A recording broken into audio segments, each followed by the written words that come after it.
Hello, you're listening to Creep It Real, everyone. I'm Ashley. I'm Bianca. I didn't do my usual... Hello, this is Creep It Real. You're listening to Creep It Real. It's so sad that everyone was like, oh, this is a I bet sad everybody day. was like, oh, she got it right. No. Oh, no. Oh, goodness. So, hey, everyone. Welcome back. We hope you enjoyed our episode on Hoodoo just as much as we enjoyed researching it. Yeah, it was so nice. It was so fun. Do you know that that episode inspired me to get back into like manifestation practices? Oh. I went to Michael's the other day and I got a bullet journal. Mm-hmm. And I like started redoing a daily gratitude journal and like a daily manifestation, a daily like visualization. Feels really good. I feel like things are like really, and falling into place for me a little bit. Oh, good. You know? Mm-hmm. Anyways, that's my story. Nice. That's what we can all hope for. Yeah. Mm-hmm. So today's case was suggested to us by Stiglitz, which is a dear friend of ours. And not his real name. No, it's not his real name. We just all call him Stiglitz. Well, it's his handle. Well, I don't even know if is it anymore. Is it? That's his handle. Okay, on Instagram. All right. Who's a dear friend of ours and the guys over at the Bumblebutt podcast. So thank you, Stiglitz. He's got a real knack for suggestions. Yeah. He's really great at suggesting suggestions. Okay. All right. Thanks for that. For our research, we had to do a lot of internet research. That's all we did. Pretty much. Because there are no books on it. Yeah. But there's an in-depth article. There's a super in-depth article from The Cut, which was written in November of 2018 by Reeves, Wiedeman. And the first time I heard it was from a podcast called Fear and Fame. R.I.P. R.I.P. Fear and Fame. Yeah. But it's the one case that made me nervous to even do my laundry and to be home alone. Oh, goodness. I was calling my dog over every time I was folding my laundry, and his name was Ghost, or his name still is Ghost, but I was like, Ghost. He's now a ghost in your life. Yeah. I miss that dog so much. But anyways, I could not leave a room without him. It was so eerie. Like just listening to the case was so eerie and it creeps me out so much. Mm-hmm. So anyways, here we go. In June of 2014, the Broadduses family purchased a home that they believed would fulfill their dreams. Maria and Derek purchased the 6-bedroom home at 657 Boulevard in Westfield, New Jersey in June of 2014 for a whopping $1,355,657. Those little 657. Yeah, that 657 was really important. So it was a large, beautiful home. Maria was raised in the neighborhood in Westfield, and the house they purchased was just a few blocks away from what was her childhood home. So she probably was fairly affluent growing up. Oh, I'm sure. Westfield is a small town that is about 30,000 residents who all describe the place as a laid-back, good old, wholesome country town, which is too slow for most young singles that are looking for excitement. I read that it was like, in the Andy Griffith show, that town. Oh, yeah. Mayberry or something like that. Yeah, Mayberry is what it was called. Super idyllic. I don't even really know. Well, idyllic if you're, white. It's about 45 minutes from New York and was ranked the 99th richest city in America by Bloomberg in 2019. That's pretty serious. I mean, there's a lot of cities in this country. Yes. So, okay. And to be the 99th, to be in the top 100. Mm-hmm. Hell yeah. In 2014, it was listed by the website Neighborhood Scout as the 30th safest town in the United States. Stage. I love whenever I can't. You always I don't do know that. why I don't either. Do that. That is like such a weird. He was that William Shatner kind of thing to do or something. But no, Sean Connery, dude. Connery, you're right. What the hell? I'm not Scottish. So I kind of was like, well, what does that mean exactly? Mm-hmm. I don't know. How do they figure out what's the safest town in America? I don't know. I'm dubious about what the criteria are and how you come up with that. I know Murrieta in California was one of the safest, like the top 10 safest. California. Okay. Murrieta. You don't know where Murrieta is. It's by Temecula, which you don't know where that is either, but that's fine. Either way, kind of like we said, it's pretty much an affluent town full of mostly old whites. Great old whites. Is also Temecula and Marietta, but that's fine. Oh, really? Yeah. And I was thinking you were saying for a minute Florida, and I was like, Florida is the safest town in America? No. California. The most pressing local issues, according to its residents, was the closure of Trader Joe's after there was a roof collapse and what is called, quote, a rampant scourge of unconstitutional policing. Oh, that sounds like an old man was getting pissed off about something. Sure. By which they meant aggressive parking enforcement because, of course, 86% white. Oh, okay. Oh, goodness. So at one point, according to a local, the boulevard where the Broadduses' house was located was the street to live on. You made it if you lived on the boulevard, is what they would say. And understandably so, as the house was nearly $1.5 million. At that point, 657 Boulevard was probably the most la-di-da on the whole block, and it was built in 1905. It had, like I said, it had 6 bedrooms. It was nearly 4,000 square feet. Jesus. Had a shit ton of gorgeous windows and woodwork, and the flooring and the ceilings were amazing. Like, you can go look at it on Zillow right now, I think, or Trulia, one of those places. It was, or is, it's beautiful. Like, so beautiful. I was like, oh my God, look at all this stuff. I mean, this is just $1.5 million house. It's serious. It's so unbelievably beautiful. So Mr. Broaddus, Derek, grew up working class in Maine, and he moved his way up the corporate ladder at an insurance company in Manhattan to become a senior vice president, and this afforded him a salary big enough to afford the almost $5 million house. Yeah. I think that's the definition of the American dream. Yep. That is there for some people, men particularly, but it is what it is. Yeah. The couple had 3 kids. They were 10, 8, and 5 years old, who had visited the home and played in the yard with other kids from the neighborhood in the days after they bought the home. So this was just shortly after his 40th birthday that they actually purchased the home. That's a big $1.5 million birthday present. No kidding. 40 years old is really young. Yeah. To afford a $1.5 million house. Oh, yeah. I'm only 5 years away from that, and I couldn't afford a $1.5 million. But you just wait. You just wait. We're coming for your $1.5 million house. So the house is pretty infamous because shortly after their purchase, they began doing work on it like you do when you buy a house. So the first letter that Derek found after he and Maria spent the whole day painting, it was an evening in June, just 3 days after they purchased the home, and he was there alone at the time. It was in an inconspicuous white envelope, and as he opened it, he clearly had no idea what kind of shitstorm this letter was about to bring upon he and his family. It started off ominously and grew increasingly more terrifying as it went along. They received multiple letters, but the first they received went like this. Dearest new neighbor at 657 Boulevard, allow me to welcome you to the neighborhood. 657 Boulevard has been the subject of my family for decades now, and as it approaches its 110th birthday, I have been put in charge of watching and waiting for its second coming. My grandfather watched the house in the 1920s, and my father watched in the 1960s. It is now my time. Do you know the history of the house? Do you know what lies within the walls of 657 Boulevard? Why are you here? I will find out. Ugh. Gross. The letter had additionally identified the Broaddus Honda minivan, as well as the workers who were renovating the house. That's too much for me. But it went on to say, I see already that you have flooded 657 Boulevard with contractors so that you can destroy the house as it was supposed to be. Tisk, tisk, tisk. Bad move. You don't want to make 657 Boulevard unhappy. Okay, creep. What does that mean? It's a house. So it's the whole time, and I'll say it a million times, but the whole time I'm just thinking, is this a person? It's a person. It is. It is a person. Or there's this other little part of my brain, and I said it somewhere, where it's like, is this a person? Or is this like some entity within the house?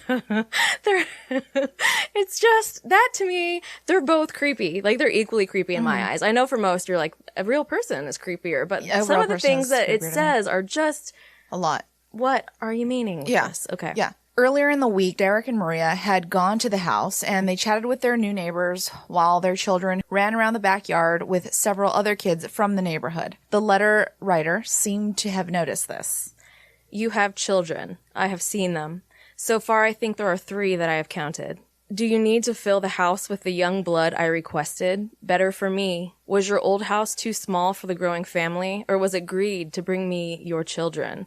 Once I know their names, I will call to them and draw them unto me. Oh, okay. That's what I'm saying. Okay. Is it? That's what I'm like. It's the walls. It's in the walls. It's not in the... Okay. Well, the other thing about that letter is he also was like, are you going to bring more children? Are you still trying to get pregnant? I'm like, ooh, it's none of your business. Yeah, stay out of my sex life, creep. So in the letter again, he says, who am I? There are hundreds and hundreds of cars that drive by 657 Boulevard each day. Maybe I am in one. Look at all the windows you can see from 657 Boulevard. Maybe I am in one. Look out any of the many windows and get over the 657 and 657 Boulevard at all the people who stroll by each day. Maybe I am one. It concluded with a suggestion that this message would not be the last, saying, welcome, my friends, welcome. Let the party begin. Ugh. Followed by a signature typed in cursive font, The Watcher. I was a little grossed out that it was him, her, whatever, that named themselves The Watcher. The Watcher? Yeah, it's like, I feel kind of like I shouldn't be calling him The Watcher. It's like serial killers who name themselves. It's like BTK who named himself. I wanted to think of something else. Sorry. Oh, I do think that Let the Party Begin is probably the douchiest way that they could have ended that letter possible. Let the party begin. Let the party begin. God. So, like I said, it obviously is probably a human being, I know, but part of me thinks it's not. It's like a spiritual force within the home. I think it is. It's probably what you think. What is? I think it's a human being. I know. But there's a little part of me that just keeps going, but what if? Okay. I really don't like that it said, you have children. Because it does say this, you have children. I have seen them. So far, I think that there are 3 that I have counted. I don't want you looking at my kids, you little pedo freak. But that's like the part that they later get really scared about. You know, obviously they get very perturbed with that situation. It's a little bothersome that you're looking at my kids through the yard. Yeah. As you might expect in this situation, Derek was deeply affected by the contents of the letter, and terrified, he immediately ran around the house and turned off every single light so that it wasn't lit up for viewing by an anonymous psycho house stalker. It was at this point that he proceeded to call the Westfield Police Department, because who knows what to do with ghosts better than the police department? They're the best for everything. For everything. For literally anything. An officer did come to the house. He read the letter and said, what the fuck is this? Which is what anybody would say. So, you know. He then asked Derek if he had any enemies, and he recommended moving a piece of construction equipment from the back porch, just in the event that the watcher person tried to toss it through the window and create more chaos. I gotta say, though, I know that anyone would be like, what the fuck is this creepy letter? But I also think it's a little off-putting for the cop to come in and be like, ah! What the fuck's going on? Yeah. Watch out, he's gonna throw all this shit through your window. Like, they're already terrified, I'm sure. Like, can you not maybe kind of calm, be like, let's figure this out. We're gonna get some details. We're gonna figure out if there's somebody that you suspect. Yeah. Anything. Yeah. But it was just like, fuck. Dude, this is shitty. I would hate to be in your situation. It feels really unprofessional, if we're being quite honest. Oh, well, you know. All right. Okay, so that night, Derek and Maria emailed the previous owners of the home. They were Andrea and John Woods, asking them if they had any idea who might have written them that sick letter, or why they had written that they had asked the Woods to bring them young blood, and it looks like they listened. That's okay. Like, of course, you're going to be like, excuse me, what deal did you make? Of course. With the devil? Yeah. With demons. With demons. So part of me does also immediately think that maybe this Woods family sacrificed this family to some entity of the house, okay? Okay. I'm going to be that person that's saying this. It's a 5% chance that this is the case, okay? So you're going to espouse that the whole time? The whole time. Because, I mean, who knows? We'll get into more why I was like, oh, that's weird. But I think they pushed other people away and took these people in. So Andrea responded to them the following morning and admitted that yes, they did receive a letter from the Watcher, and that it mentioned a few things, just like their letter did, about the family lineage of watching the home throughout the years, but said that they had lived there 23 years prior, and that was the first letter that they had ever received. That day, the Woods went with Maria to the police station, and they told Detective Leonard Lugo about the whole situation, and he told her, Maria, not to tell anyone about the letters, including her new neighbors. Probably in the same vein that you wouldn't give information about the killing. Yes. So that whoever it is you don't know the specifics of the situation until the person is found, and they will know. Right. Right? Then everybody would know all the juicy deets. Right. Yeah. So, and the Broaddus family hadn't officially moved into the house. So Maria, had never met most of them. But at this point, all of her neighbors and everybody in the neighborhood was essentially a suspect. That's true. And I can imagine that would be quite a time. Mm-hmm. The home had been incredibly popular when the Woods had put it up for sale, and they'd received multiple offers well over asking price, which led the Broadduses to initially wonder if a scorned potential buyer had sent them the letter. But according to the Woods, one of the potential buyers had backed out due to an unknown illness, and another had found a different home, and perhaps they didn't have kids, and the Woods had to get rid of them to make way for their ideal sacrifice, the Broadduses, to buy their house so that they could sacrifice their children to the Watcher. Mm-hmm. So trying to buy a house was recognized by all of the local people in the area as treacherous. I mean, it's kind of like that it's for kind a of lot like that of right people. now. Yeah. In the rest of the United States, that's not the top 100 richest neighborhoods. One resident was quoted as having said, "There's a lot of money and a lot of ego. I've seen bidding wars where friends lost by $300,000. Bidding wars don't go that high. I mean, here they do. But $300,000 is the cost of a home." Yes, I was like, I thought that my home was somewhere under 300,000, and I was like, I'm rich. At the time, this was a long time ago. But yeah, 300,000 is as much as you're getting outbid on a home. Right. Kill me. That leaves nothing for any of the rest of us. No, exactly. So obviously, this led to the couple, Maria in particular, becoming increasingly paranoid about the safety of the kids, and she kind of became a little bit of a helicopter parent about them. She kind of panicked whenever they would be playing in the yard and they would get out of eyesight. She was just kind of like frantically screaming their names whenever they would be in the yard. Mm-hmm. So that's just something to keep in mind as we go along. In the coming weeks after they received the initial letter, they were obviously very nervous. Derek even canceling a work trip, and if Maria took the kids to the new house, she would yell their names if they went into a corner of the yard, like you just said. Kid! I don't know their name. Weirdly, Derek gave a tour of the renovation to a couple on the block. You know what, though? People love to do that People love that, but like if you were in this situation... That's a little strange, don't do actually. That. Yeah, actually, great point. I was like, there's a whole Curb Your Enthusiasm episode where Larry, his manager, and his wife buy a new house, and she's like, "You want a tour?" And he's like, no. And she's like, and then they leave. And she's so pissed about it. Like, they leave. He has to come back and take another tour.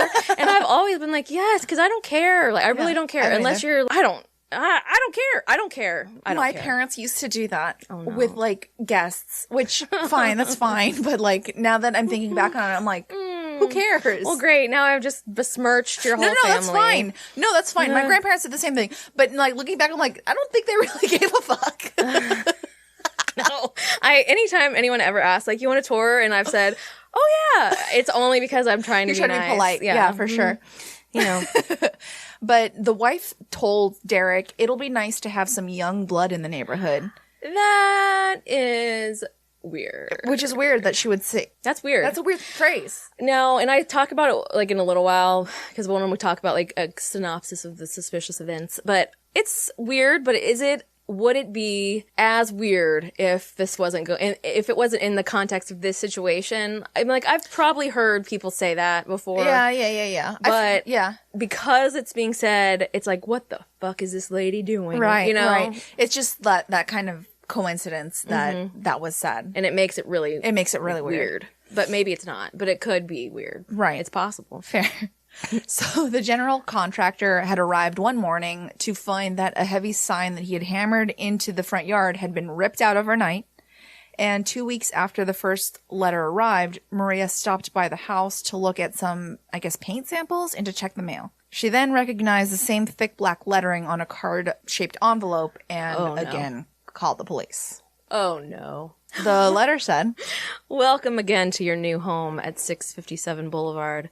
The workers have been busy, and I have been watching you unload carfuls of your personal belongings. The dumpster is a nice touch. Have they found what's in the walls yet? In time they will." Oh, shut the fuck up. Now I'm just like, shut the fuck up. You're just like, I'm going to scare you till you don't want to live here anymore. Yeah, that's stupid. So this time, the watcher had addressed direct. Aaron.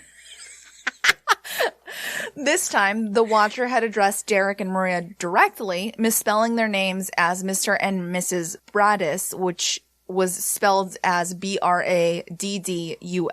Versus the absolutely inane way they spell it. Broaddus. Yes. The scary part of this particular letter was the idea that the watcher had been close enough to learn their last names. He bragged about having learned a lot about the family in the weeks prior, especially about their children, and identified their 3 kids by birth order and their nicknames. Oh, dear. Which Maria had been yelling when they went into the corner of the yard. Kid! "I am pleased to know your names now and the names of the young blood you have brought to me. You certainly say their names often." Well, are you? Well, mind your business.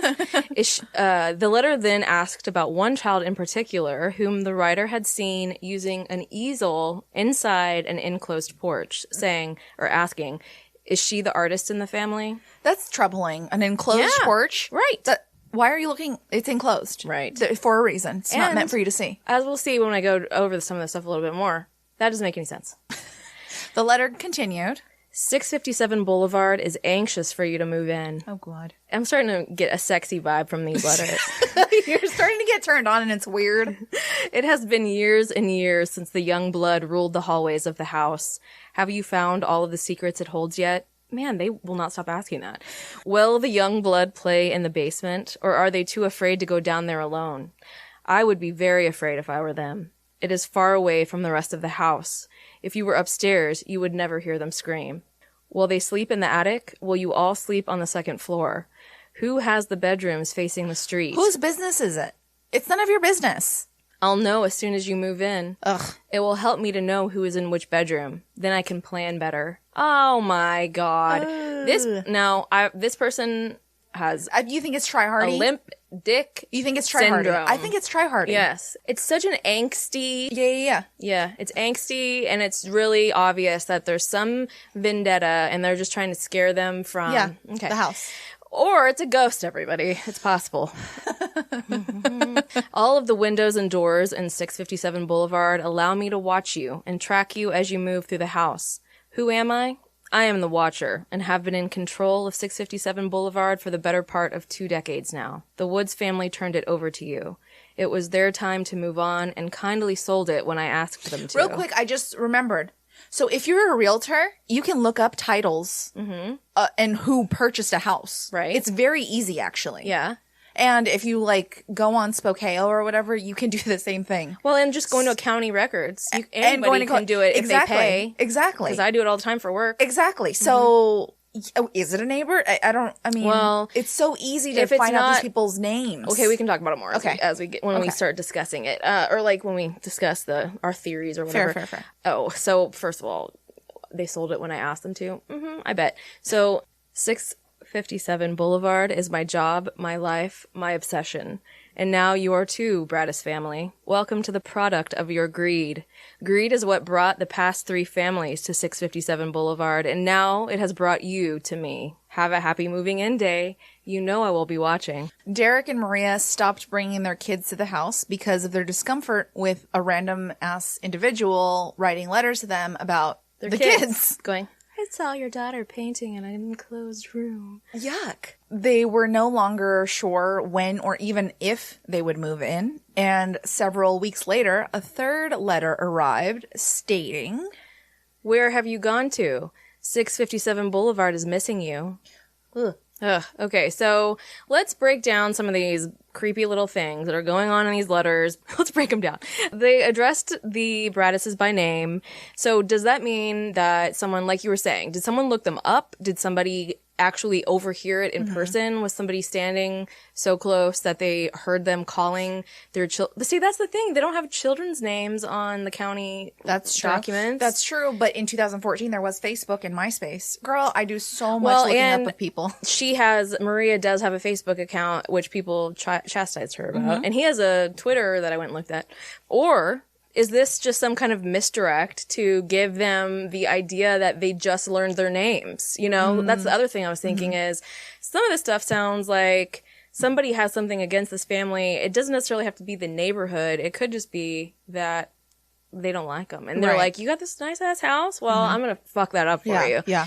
Oh, yeah, that's what I was going to say. I wonder if all of the things that were referenced in the letters were said out loud outside of the home, or is this something that some of the stuff was said inside the home or done inside the home that was seen? That easel part, where they talked about the easel, the kid being the Buffalo Bill comment about the easel in the enclosed room is only seen, and I probably do talk about it, but it's only seen from a certain certain angles. So it would have to be very specific, unless you were just walking by and quickly like popped up with a binoculars or something. Yeah, because that's normal. Well, right. You think someone would notice that.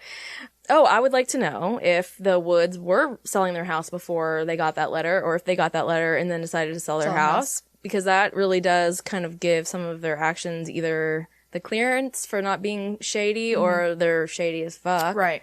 But I mean, I didn't find that out. All right. And then it says that they pass by many times a day. So surely if you put a camera facing the street, you can figure out who's passing by 20 times a day. Unless they're just coming in disguises or a different car. But no, seriously. Yeah. But if you have the money, do that. Well, in worst case scenario, you catch some paranormal caught on tape stuff. Yes. Absolutely best case scenario. Yeah, best case scenario. You're right. The renovations had been mostly interior, and the people who lived nearby said that they actually hadn't noticed an unusual amount of noise, even from the jackhammering in the basement. That's kind of weird, isn't it? That there was jackhammering in the basement? No, that no one heard the jackhammering of the ground in the neighborhood? I don't know. It's a base. I don't know. Maybe that house has me too. But maybe that house has a spiritual force field around it. Okay. When Derek and Maria walked Detective Lugo around the house, they showed him the easel on the porch and that it was hidden from the street by vegetation, making it difficult to see unless someone was behind the house or right next door. A few days after the first letter, Maria and Derek went to a barbecue across the street, which was welcoming them and another new homeowner to the block. They hadn't told anybody about the watcher because they were told not to and because you don't want to give out pertinent information. And they found themselves scanning the party for clues while keeping tabs on their kids, who ran as carefree as can be through a crowd that made up all of the suspect pool. Pretty much everybody was a suspect in that party. Yeah, exactly. Maria said that they were screaming at them to stay close and people probably thought they were crazy, but who knows if they were like, who knows if the neighborhood was like gaslighting them, like as far as old money and new money was concerned. Do you know what I mean? Like maybe that's another theory, that maybe they didn't like new money. I don't know. It's weird. Yeah, it is weird. So it's weird, obviously. The suspicious there was just a shit ton of suspicious circumstances. And so like the letters, for example, were processed through the Northern New Jersey's Kearney Distribution Center, and the first one was postmarked on June 4th, which was before the sale of the home was made public. the home had never had a for sale sign up until that one contractor showed up and put the sign on for renovations. There was never even a sign in the yard at all to indicate anything was going on with the house. And once the construction guys showed up, that it was mostly interior renovation, so they didn't really understand if it was giving that away to anybody. All that details about the construction and how you were ruining they want the house the integrity of the neighborhood. I mean, well, it's also like, this house was built in 1905. You know, you need to restore and renovate in order for the house to not be a dilapidated piece of shit. Right.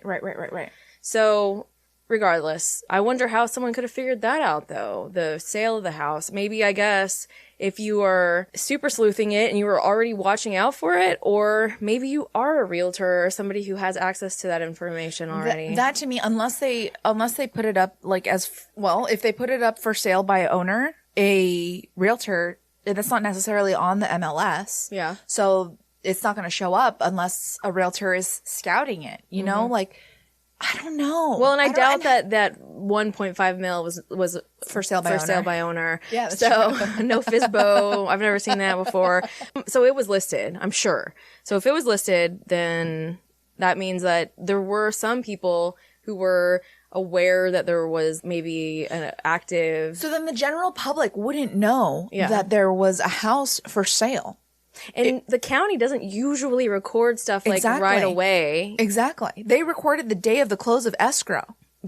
And even 2 days later. And even then sometimes it's like, it's jacked up. It's, it's delayed or it's wrong or whatever. Right. So you can't count on that. So if it happened before the public knew, it was a select group of people who would be able to know. Right. And to me, that makes it seem like it's somebody who either the people who were selling the house or the Broadduses knew already were doing to them. We'll get into that in a second, but their next door neighbor. Oh, the suspicious people? Right. Okay. So they hadn't moved into this house, but Derek had been going back to the house due to the alarm being set off, and what the article was saying was occasional frequency, but I'm like, any amount is somewhat frequent. Yeah. Like, how much should an alarm be going off in a vacant house? No, that's weird. That is weird. And so I'm interested to know if there were windows open or like doors open. Like, what exactly was it that set the alarm off? And did he catalog that? Like, what was it? Was it someone trying to actually break in?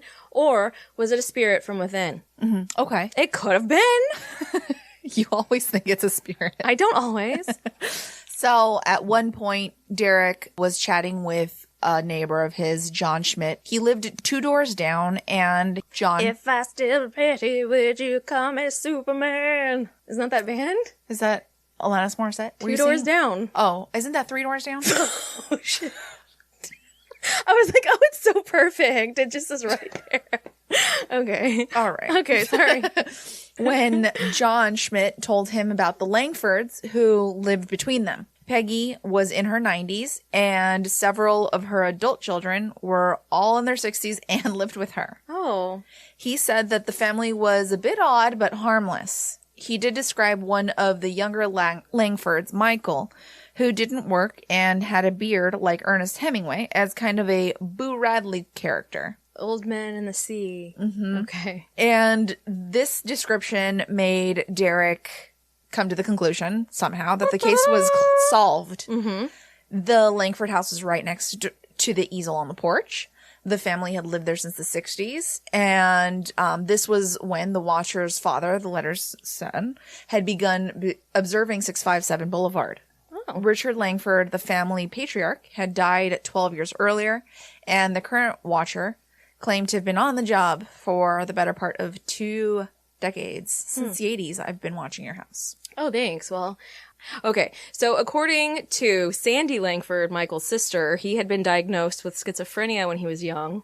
And the detective Lugo that was working the case said that 1 week after the letter was sent, he took Michael in for questioning, and he denied knowing anything about the letters, that there just wasn't anything that was real hard evidence so that they could really do anything with as far as Michael was concerned. And obviously, it kind of pissed Derek off because Derek had been like, well, we found him. This is it. We got the guy. Mm-hmm. And they were like, we just don't really have enough evidence to say that he did any of this stuff. He kind of came to that conclusion by himself. Who? That Michael Langford had was a person. He like kind of came to that Derek conclusion. did? Yeah. Well, I think it was just like grasping at straws, probably. For sure. But it's unfortunate because I feel like he had tunnel vision and kind of ignored every person in his life up to that point. Up to. That said, Detective Lugo had said that they wouldn't get any more letters after he spoke to Michael, and they did. So that is another reason why they thought it's probably not him, because it would be pretty careless. Yeah. Though maybe he is just a careless son of a bitch, but who knows? And then also that neighbor, John Schmidt, that you had talked about a minute ago, he said that Michael would go out and get his paper for him every morning and like just do all these little tasks, and he was just not, in his opinion, capable of doing something like those ominous, creepy letters. Right. But it's like, so the detective said everybody that knew him for all these years was saying he was such a great guy. But it's also like, who were you talking to? His mom and his sister and his neighbor? You know, like, of course his mom's going to be like, he's a great person. But it's also possible that that is true, and you can't just pin the whole thing on him because he's a little bit weird, you know? Right. That's not fair either. And has schizophrenia. Just because you have a mental illness doesn't mean that you're going around trying to scare the shit out of people till they don't move in their own home.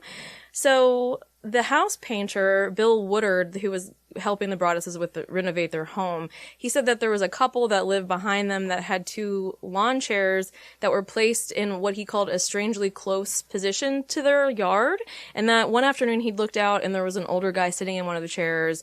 He wasn't facing his own home. He was just right at the edge of his yard, a couple feet from the Broadduses' yard, facing it, looking into their reason yard, for that. Which I was like, excuse me now? Oh. There's no reason for it. Oh.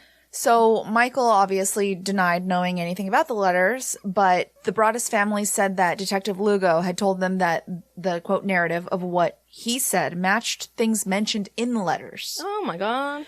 But there wasn't much hard evidence, and after a few weeks, the police chief told them that unless Michael straight up admitted to them that it was him, there wasn't really much the department could do. Derek said, "This is someone who threatened my kids, and the police are saying probably nothing's going to happen.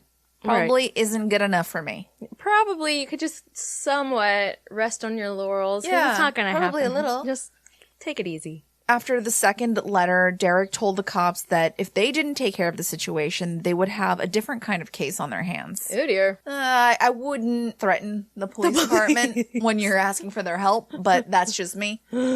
"This person attacked my family, and where I'm from, if you do that, you get your ass beat." Like, okay. Tough guy. Ooh, you're so tough. Yeah, you're not that tough, dude. Oh. So he began his own investigation. Probably costing a lot of money. His own money. Yeah, exactly. Becoming highly focused on figuring out who the anonymous creep was. Obsessive. For sure. He set webcams up all over the property and spent nights crouching in dark corners waiting to pounce on anyone that could possibly be watching the house from a close range. That's I understand, but it's verging on troublesome territory. Yeah. You could get yourself in some trouble with that kind of psychotic. It's that kind of an obsession. You know, you're on the offense behavior where you're like, I'm going to fucking get after anybody that comes around. Right. That's... He had even detailed a map displaying when each of 657 Boulevard's neighbors had moved in. That's troublesome. I don't need you to know when I moved somewhere. I don't need anybody to know that. I was kind of impressed by his Charlie red string situation. We always reference Charlie Day. Well, every episode. He's one of the most endearing characters that's ever lived. I love him. And the Langfords were the only ones there since the 1960s, with overlays marking possible sight lines for the easel and a circle for approximate range of earshot. He legit had a Charlie board. Like, that is a Charlie board. I mean, it's before Charlie probably. Well, yeah, I can't remember. To estimate who might have heard Maria yelling their kids' names, and only a few homes fit both criteria. Well, that's a red line. That's a red string board situation. It is 100%, but also I'm also wondering what is the veracity of this information? Like, how did he figure this out? You know, was he just going, well, they almost shout went from the yard and I'll go walk? That's true. They almost went so far as to get a hacker to help them. Well, yeah. Okay, me too. Go ahead. We have that somewhere. I know we do. Okay. They hired a private investigator who overall it didn't come up with anything groundbreaking, but they did find there were 2 child rapists within a few blocks, and Isn't that public information? Yeah, so they could have looked on that website. That's what I'm saying. But I mean, a child rapist would be a pretty good idea. Like, that's a pretty good suspect, considering they're like, your children's blood is what I want. He staked out the neighborhood and ran background checks on the Langfords, but didn't find anything of note. Derek reached out to the former FBI agent who served as the inspiration for Clarice Starling in Silence of the Lambs. I just watched that. Really? Mm-hmm. Because they were on a high school board of trustees together? I don't know. Dorks. So he also reached out to another FBI agent to investigate and assess the level of threat that the family was under from the letters. The former FBI agent Robert Lenahan told the family that the writer was an older person due to several old-fashioned tics, and that the envelope was addressed to M/M Braddis with the day's weather. Mm-hmm. It was double-spaced sentences, and in a style that he felt that indicated that the writer was a voracious reader. What if I texted you and I was like, "Dearest Ashley, the weather today is humid and warm." Well, when would you like to record? I mean, what a nerd. But like, even in a letter, okay, I can see it in a letter. I guess, like, but not in this letter. Really. That's in 2014. That's what you might write. Like, that's what my great grandpa might have written. Was like, dear Ashley, today the farm looked beautiful and it was 70 degrees. Like, that makes sense. Right. But to then follow it up with, I've seen your children running through the yard and I want to lick their blood and push their feet into a blender. I don't think it got that aggressive, but right, exactly. Okay. So he also thought that the surprising lack of profanity, given the level of anger, might mean that the writer was less macho. I guess you gotta be profane to be macho. I guess I just think that's probably an old-fashioned way of thinking. That feels old. Yeah, that's true. So they also said that there were a lot of typos and errors, and the person that wrote the letter was not a perfectionist, which is weird because I feel like if you're going to take all this time to type these letters out and do all this stuff or write it out, you would make sure you weren't sounding slightly like a fool or spelling their names wrong unless you were trying, like I said, to purposefully misdirect them. So the letters seemed to have kind of a seething anger directed at wealthy people. One of the quotes was, one of those Hoboken transplants ruining the neighborhood. They said that the house was crying in pain from the renovations that changed it and made it fancy. That it had cries for the past for what used to be when I roamed the halls. So that was an interesting little part. Tidbit. Yeah. I said, okay, maybe. So that led them to suggest maybe it was a housekeeper, like a former housekeeper, perhaps. But do you think that was another misdirect? Maybe, it's possible. I mean, maybe they never roamed the halls, or maybe, I don't know. I don't know. So the other suggestion is that maybe the watcher was jealous that the Broadduses had bought a home that the writer couldn't afford, that the watcher couldn't afford. It's possible. Lenahan, the FBI agent, didn't think that the watcher was likely to act on the threats, but there were enough typos and errors to imply sort of an erraticism. And for example, the first letter was dated Tuesday, June 4th, but that day was a Wednesday. Maybe they got their days mixed up. Maybe. I don't know. I get my days mixed up. I definitely do. So I don't know that that's necessarily a thing. Mm-hmm. The 1960s were a good time for 657 Boulevard when I ran from room to room, imagining the life with the rich occupants there. Huh. The house was full of life and young blood. Then it got old and so did my father, but he kept watching it until the day he died. And now I watch and wait for the day when the young blood will be mine again. I'm confident. I don't know. I feel like this has got to be the neighbor. Like, I don't think this is a ghost, Ashley. Okay. So Derek began to have nightmares about confronting Peggy Langford, the 90-year-old woman that lived next door or across the street. Which one was it? Next door, back behind? Next door. And I guess, I don't know why that was a nightmare necessarily, confronting a 90-year-old woman, but he did. And Maria began having nightmares about a man with a pitchfork coming after her kids before she could save them. So obviously they're paranoia was at full tilt, and every single person they encountered in the neighborhood, at the store, wherever they went, appeared to them as a threat. And anyone they felt looked at them funny would get a good old Googling later in the night when they went home. So they would just like spend all their free time looking people up so that they could see if this might be the person.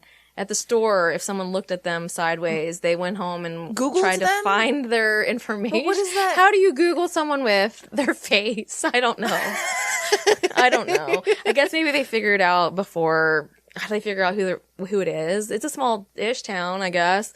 Maybe they're finding out their name, like, who's that? And then they go home and look them up on Facebook, and I don't know. All right. So, aiding in their terror of the house was the Watchers' increasingly tenuous grip on sanity, as the letters began to escalate into an almost like vitriolic rants that I was like, these almost don't even make sense anymore. Yeah. So, of course, the focus of the investigation remained on the Langfords, and in cooperation with the Westfield police, they sent a letter to them announcing plans to tear down the house.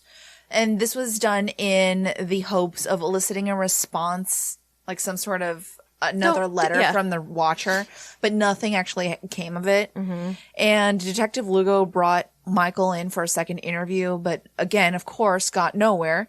And his sister, Abby, accused the police of harassing their family, which, I mean, kind of was. Kind of, yes. Yes, but also if it was the police, that's like you're a suspect in some sort of messed up situation where people are feeling like they can't move into their home anymore. Right. So you should be investigated a little bit if you're a suspect and you haven't been cleared of being a suspect. But also I can kind of see how tunnel vision. Yes. Mm-hmm. Yes. You're just focused. Oh, I know it's these people. I know it's these people. Mm-hmm. Eventually, the Broadus family hired Lee Levitt, and he was a lawyer who met with several members of the Langford family, as well as their attorney, to show them the letters along with photographs explaining how their home was one of the few vantage points from which the easel could be seen. Which, I don't know how I would take that. I'd be like, now I feel like you're stalking me. Like, I feel like it's a reverse. I mean, if they're not doing it, I'd be like, you're reverse. Like, this is a reverse stalking now. Plus, you know, technically speaking, anybody could be in their yard or in their hanging out on their fence, and I mean, I know it's obvious, but it's a house full of old folks, so it's like some stuff might get by them. Right. Peggy's 90, you know, like she's not going around like jumping at the window and running after every person that comes by and wants to like take a little binocular peek of at little Bobby painting a portrait. Kid, child, and the other infant. So this meeting obviously grew more and more tense, and Langfords insisted that Michael was innocent. Though maybe he's not.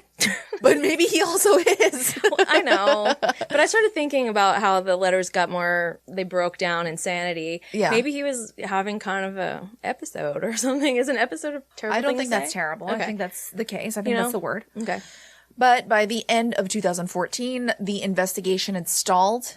The Watcher didn't leave fingerprints. He didn't leave a digital trail, obviously, because he was sending letters. And there was no way to place someone at the scene of a crime that could have been done from literally any mailbox in New Jersey. Yeah, and just either delivered to the Kearney office or mailed to the Kearney office. Exactly. Yeah.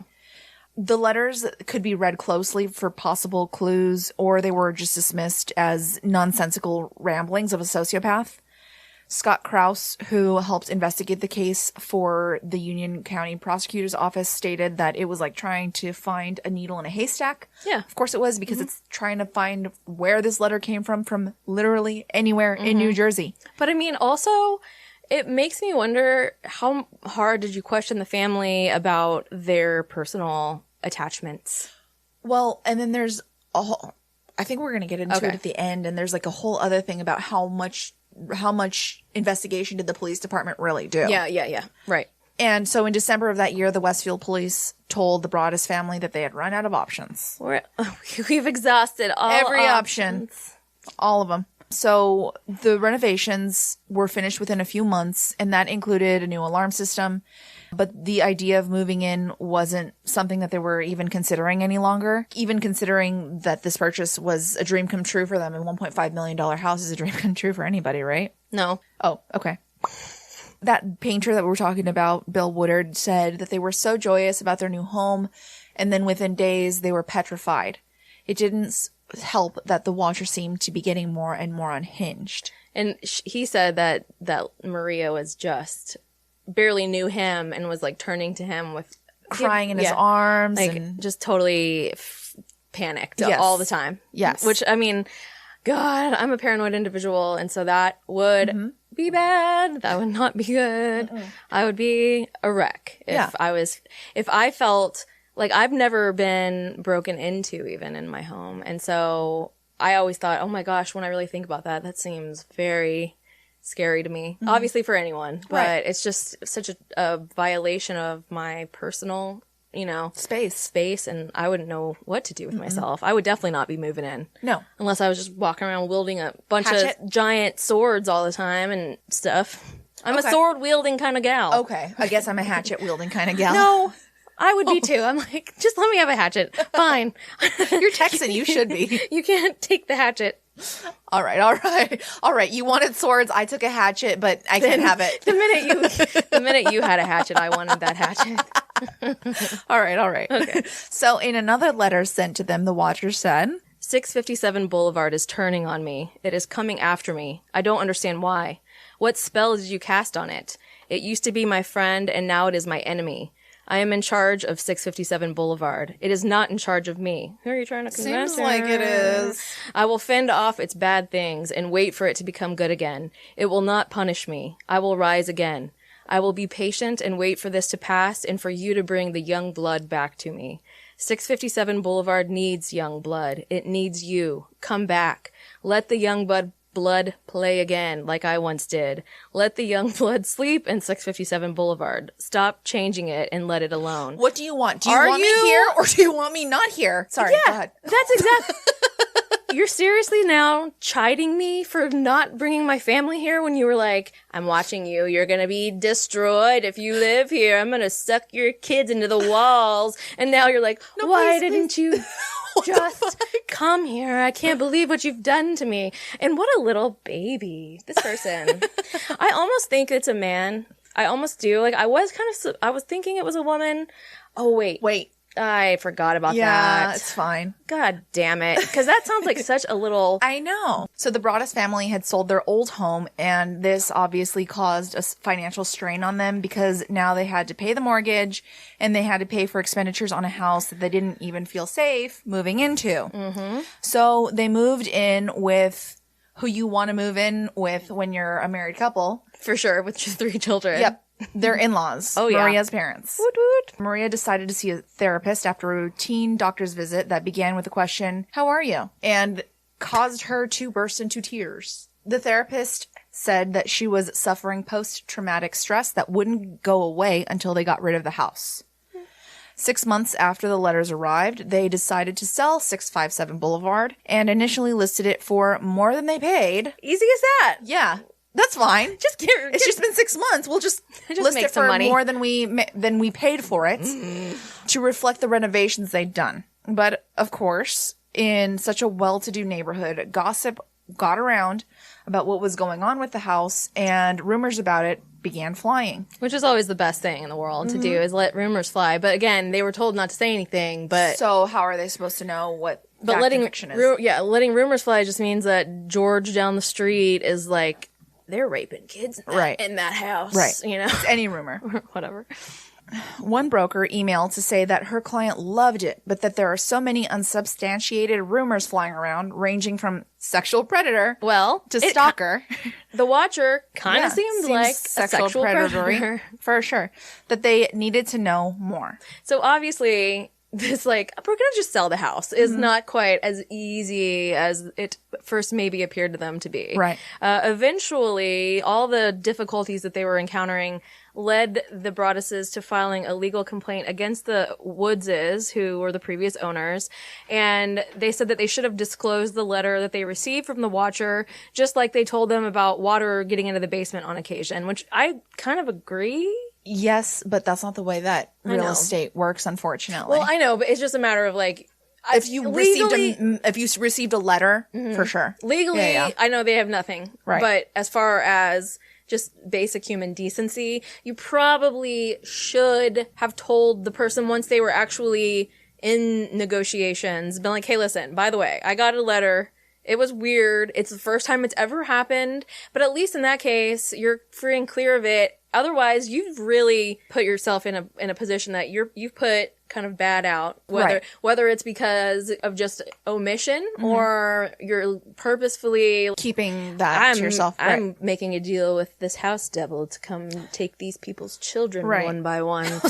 Either way about it, you should have been upfront. Otherwise, this is the kind of crap that happens. Even if they didn't have actual legal recourse, you still had to go through some sort of rigmarole because you were like, let's just pretend nothing happened. Yeah. But I guess also, in their defense, they probably thought it was nothing, and they threw it away. Yeah.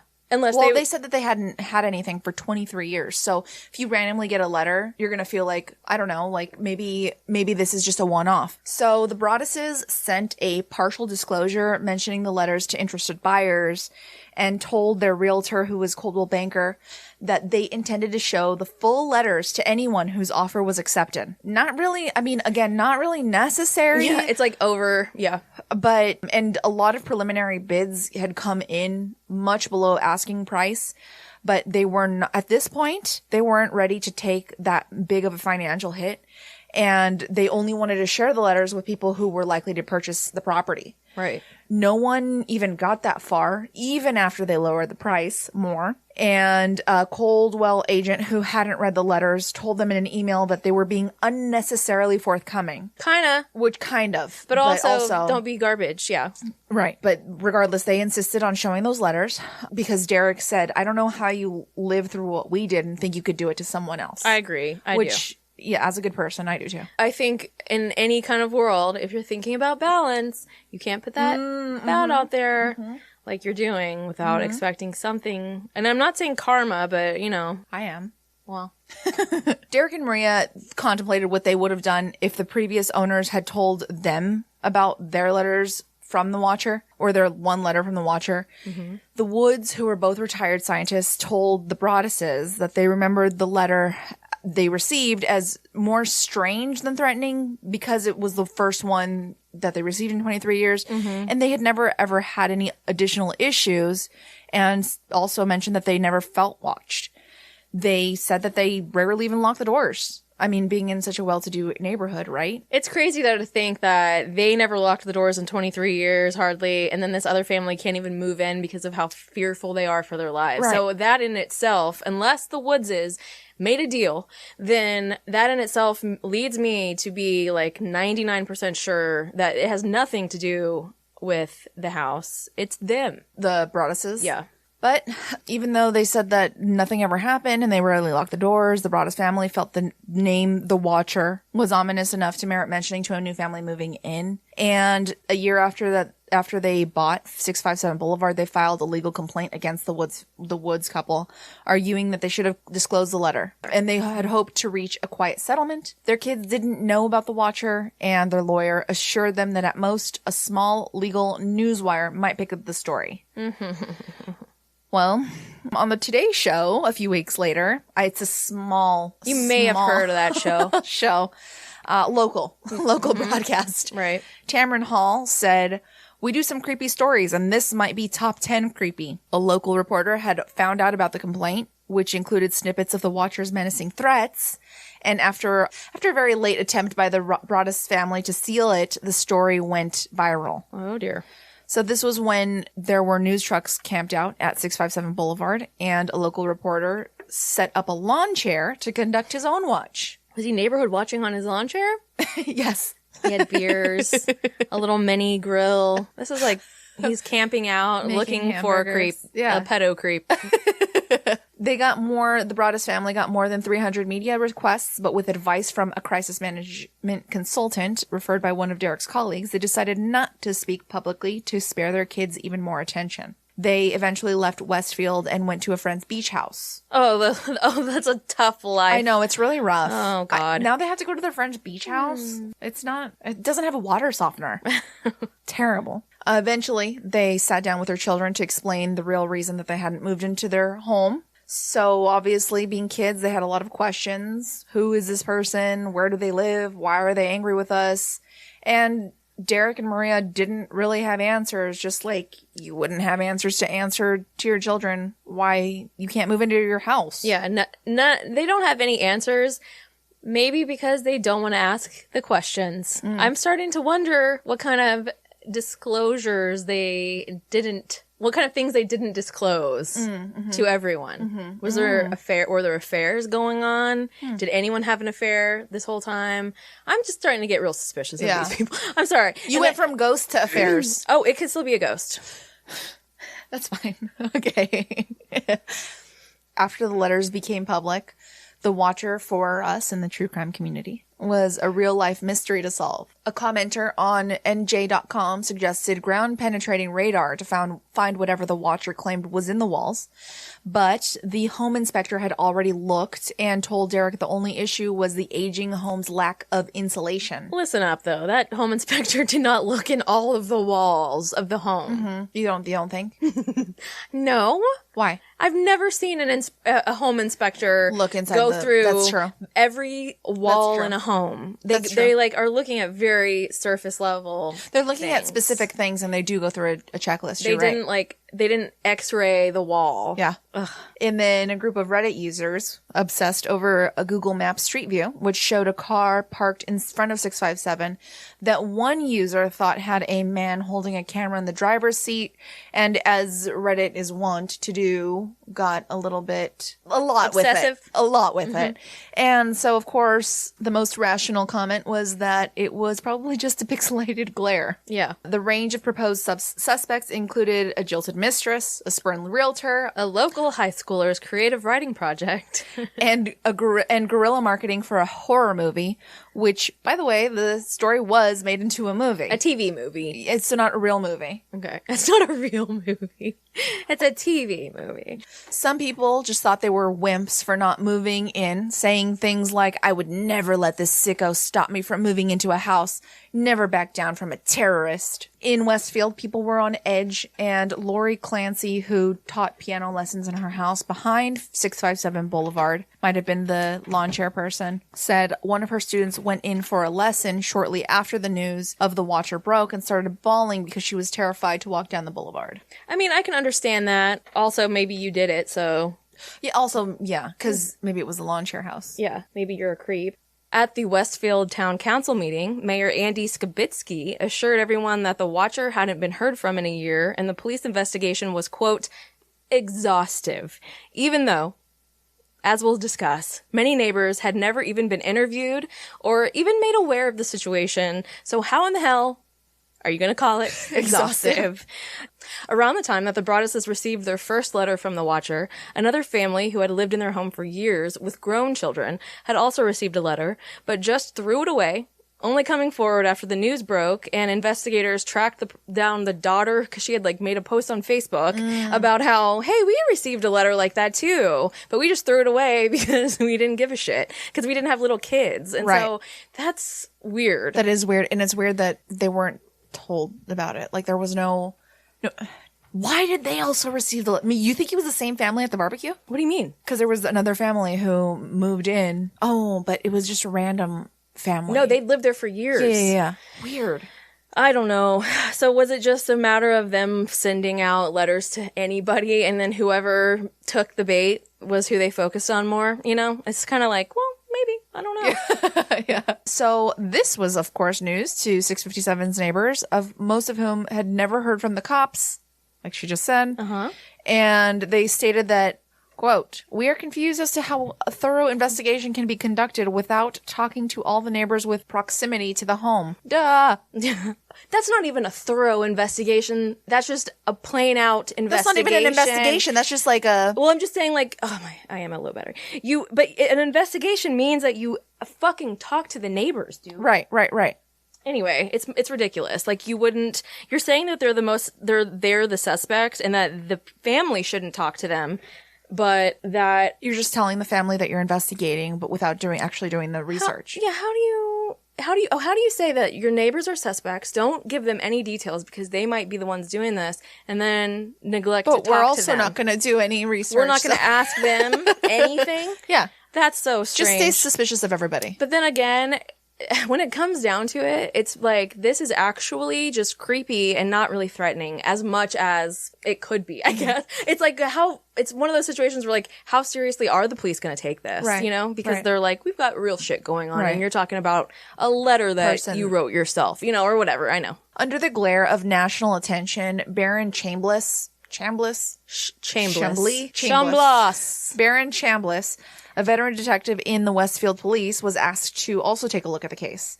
He said, "The Broadduses are victims, and I don't think they got the support they needed. I don't think so either." Right. And he knew his colleagues had looked closely at Michael Langford. According to his brother Sandy. Oh, was Sandy a brother? Yeah. So earlier, sorry everybody, but earlier I did call Sandy a girl, because, I mean, most Sandys I know are girls. Right. But I do know a Sandy dude. Sandy. Grease, y'all. Grease. Which I can't put my seal of approval on it. I'm not sure. But continue. Shut up with your face. Come on. Like we said, he had been diagnosed with schizophrenia as a young man. Again, not an indicator that he was doing this kind of stuff. No. But he was sometimes spooked newcomers in the neighborhood when he did strange things, like he would walk through their backyard, or he would peek into the windows of homes that were being renovated. Okay. Wait a second, Michael. You're doing stuff. That's not appropriate. You're doing stuff that makes it seem like you're the creepy peeping Tom psycho stalker that who they think watches us in too close proximity. Mm-hmm. Okay, well, we'll see. But those who knew him said that the odd things he did were mostly just unusual neighborly kindnesses. Like we said, John Schmidt had mentioned he went out and got the newspapers for him every morning. And people who had known him for decades said that they didn't think he was capable of writing those types of letters. His mom, brother, sister, neighbor, everybody for decades. Everybody who got the paper from him every morning said he was a delight. He was a nice person. Which is also, you know, you can only take that with a grain of salt, because every fucking serial killer has had somebody that's like, I can't believe they did that. They were so nice. There were legs hanging out of his bed frame. Jeff Dahmer, his neighbor, was like, he was a delight. I was over for dinner. As he looked further into the case, he discovered something surprising. Investigators had eventually conducted a DNA analysis on one of the envelopes and determined that the DNA belonged to a woman. He decided to look more closely at Abby Langford, Michael's sister, who worked as a real estate agent. What? Then the questions were raised. Was she upset about missing a commission right next door? She also had worked at the local Lord and Taylor, and Chambliss, I don't know what Lord and Taylor is. That's a dated reference. It's a dated reference. What is it? It's like Dillard's before Dillard's, I think. You know what Dillard's is? Oh, okay. Well, it's like a, what do you call those places? What do you call a department store? Department store. It's a department store. Dillard's. Is that like fancy? Is that like Bloomingdale's or something? No. It's like Sears? No. It's like, what's the one that went Foley's? Do you remember that one? Oh my God. You know why you don't know this stuff? Because you were shopping at Nordstrom. Yes, that's exactly why. Fuck. Okay, continue on. You're like, yeah, that's right.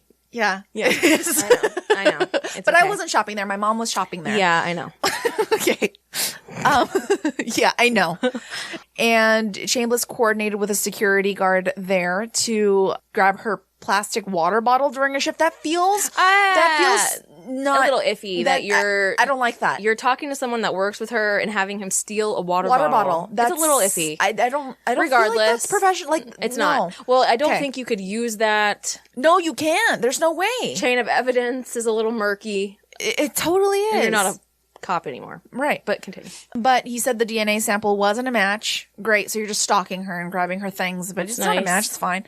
And not long after, the prosecutor's office gave the Broadduses some unexpected news, and they wouldn't say why, and they wouldn't say how, but they had ruled out the Langfords. Well, I'm pretty sure that it's because they had her DNA, and so then you can familial DNA test and eliminate everybody else, and that's why they couldn't say. When I saw that in the article, I was like, "Why are they acting like it's so elusive when we know they got her DNA?" That's what happens. Yeah, it's because they had it, and I also have to say that he is a cop. Actually, I was saying he wasn't a cop anymore. He's still a cop. Shameless, Chambly. So they were, of course, they were shocked, and I was shocked too until you just explained that. So no, I'm no longer shocked, but understandably they were shocked. Well, I wonder what you thought was the reason. I don't know. I thought something nefarious.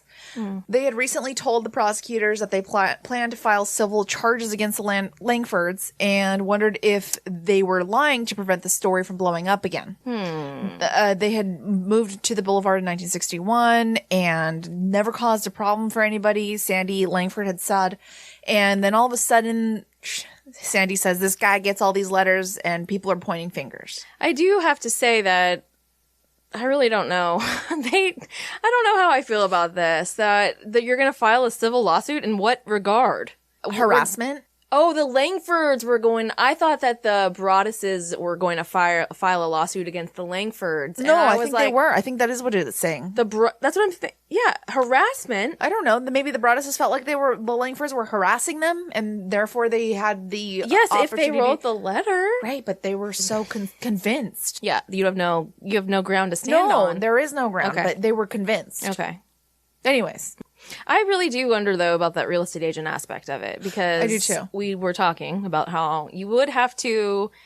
The aspect of this case that I don't really think I see focused on as much is that you would have to have a small circle of people that would have been able to send the first letter, before the actual public sale of the house. Mm-hmm. Somebody has inside scoops, So a real estate agent would be one of the only people, perhaps, that could have access to that information that wasn't related to the family in some way or connected to the family in some way. Or the one that sold the house. I guess. Okay. So at this point, they were left without suspects, and the Broadduses reopened their personal investigation. Oh, dear. They still weren't sharing with their neighbors, who were still suspects. But they did spend an afternoon walking along the block with a picture of the handwritten envelope and hoped that someone might recognize the writing from some sort of card. Oh my God. I'm sorry, you Broadduses. I really am. I'm really sorry because this is so stressful, but that's weird and out there, man. Yeah. That's really grabbing at straws. Grasping for straws. Yeah. But the only encounter that they had was when an older man who lived behind their house said his son joked that the watcher sounded like him. That's less weird than it's good. It'll be good to have young blood running around this house. Mm-hmm. A neighbor across the street was the CEO of Kroll, a security firm, and they hired the company to look for handwriting matches, but found nothing, and hired Robert Leonard, who was a forensic linguist, but they didn't find any noteworthy overlap when he went on local online forums for similarities to their writing, aside from the fact he said that it sounded like he watched Game of Thrones. I don't know why. Oh, because Jon Snow is considered the watcher of the Watchtower of the North, or what? I mean, okay, but that's the Wall. The Watcher was around a long time before that stupid show. I'm just kidding. No, I just have never watched it. No, the Watcher, the idea of a Watcher, not this Watcher. The Watcher has been things before, is what I'm saying. Careful, Holly and Daniel love Game of Thrones, and so do I. I was kidding, and so does Adam. Everybody loves it. Everybody I know loves everybody. Games of Thrones. Games of Thrones, you grandmother. Games of Thrones. Yeah, but so I don't know. That's a kind of a weird reach, I would say. So the Broadduses began to get a little more out of control in their quest to find the Watcher and seek justice, leading to Derek nearly hiring a hacker to attempt to break into the neighborhood Wi-Fi networks and peruse their data. And that turned out to be something a little more difficult than they realized, I think, but also illegal. Yeah, slightly illegal. It's like, oh my goodness, dude. And the quest to find... See, but there are stories like this. To me, I feel like he's withholding information, maybe. Because he's so psychotic about trying to find whoever this all is. these people. He's looking at all these outside people. What about people that know you? Right. Who's the mistress? Who's the jilted mistress? That was like a theory that maybe there was. I thought that was mistress. police. Oh, I thought the police had a person that No, they thought. Well, that was like a regardless. theory. So Chambliss and the Westfield police were back at square one.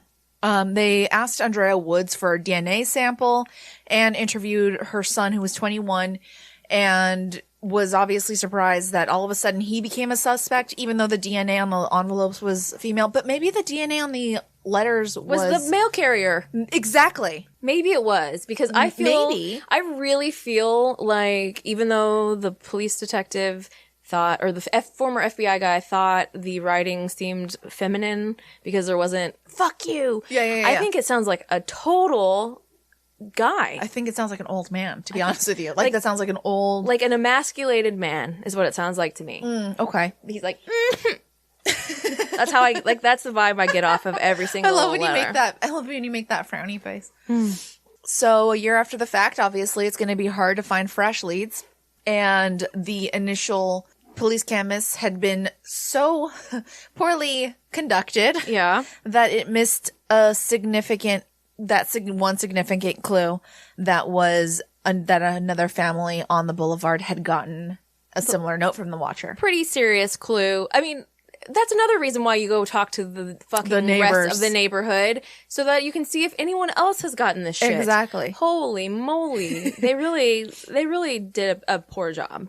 So, and then one night, Chambliss and a partner were sitting in the back of a van parked on Boulevard, watching the house through binoculars. Then around 11, a car stopped in front of the house long enough for him to become suspicious. But how long is that? Is that like 10 minutes?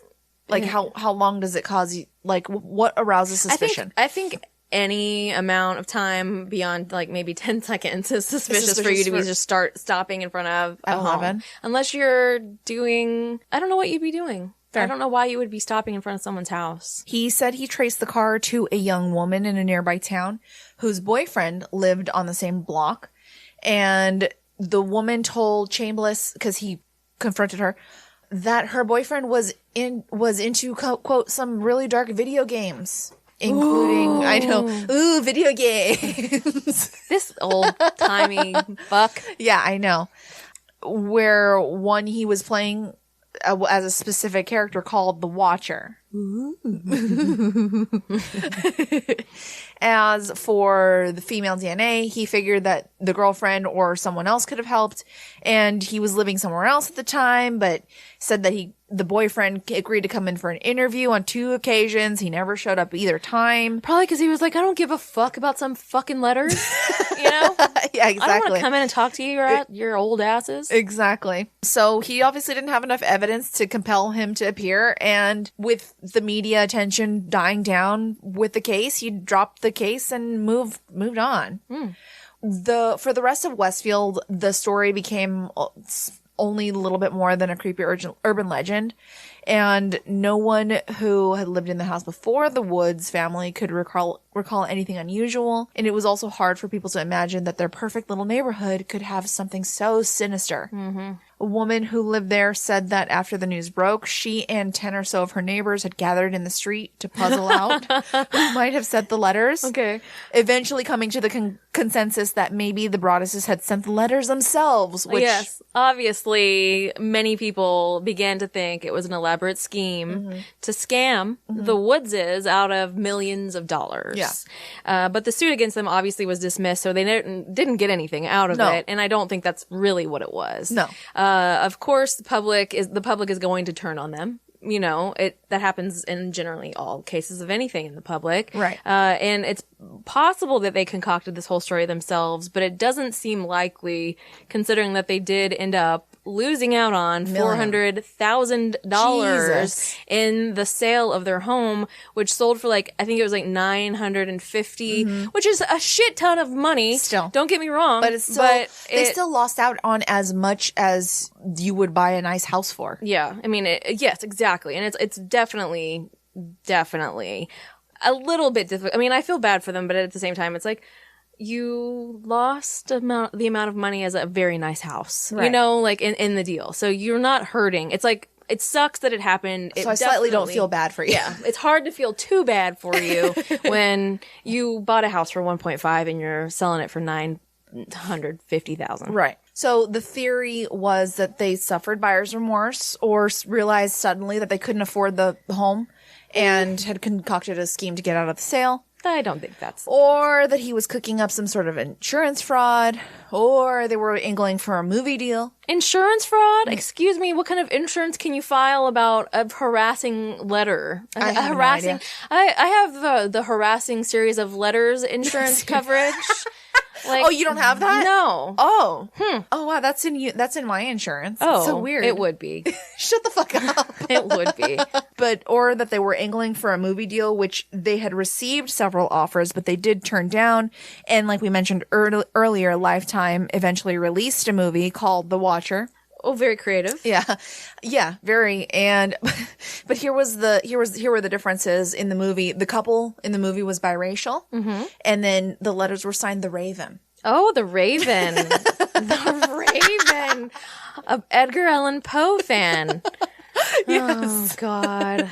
Okay. So some locals, like we were talking about earlier about it's the American dream. Some locals found it interesting that over the course of 10 years, they had upgraded from a $315,000 house to a $770,000 house to a $1.3 million house. It's the American dream, you fucking old money pieces of shit. Fuck off. I know the American dream is a joke now, right. But still, the fact that you can start off with meager living of a $315,000 house and then with time and moving up in your company, begin to make enough money that you can then buy a $770,000 house and then a $1.35 million house. That's just what happens when you aren't born into money. Our peasantry shouldn't allow for that. Don't you understand? I will say that it's very, very unlikely for people to go from not making millions to being a millionaire. The top 2%, it's like some staggering figure is like 98% of them or 99% of them were born into it. But, and we all are fucked and don't have any chance to do it. Right. But some of us might have a chance, and so it's really annoying. Of course, those rich pieces of garbage are like, now I'm changing my opinion. Yeah. It's all the neighbors. How could they do that? It's all the neighbors, it's the old money all got together, wrote these letters. Dude, old money are such fucking assholes. The thing about people, sorry if anybody that listens to us has old money. Oh, sorry about your old millions in case you're an old millionaire that we're besmirching your family's honor. I apologize for your wealth. But, they don't have the same kind of humility that somebody who goes from the type of rags to riches story has. Yeah. Like, you know what I mean? Yes. Like, that person had to work for it, had to go to school for it, knew that they had to work their fucking asses off for it, and got there. Yeah. The old money thing is, Papa has this money. I'm just gonna have a small $1 million loan so that I can become a model. Or in your case, Daddy. Wait, my dad came from the poorest neighborhood in Costa Rica. I believe it. Let's keep moving. Let's keep this boat moving forward. All right. So a few weeks after the letters became public, there was an article published in the Westfield Leader. Which is just like the local paper, obviously. A big neighborhood paper. Yes. Where anonymous neighbors were quoted asking why they kept renovating a house they weren't moving into. Or questioning whether they had really done that much renovating at all. What difference does that make?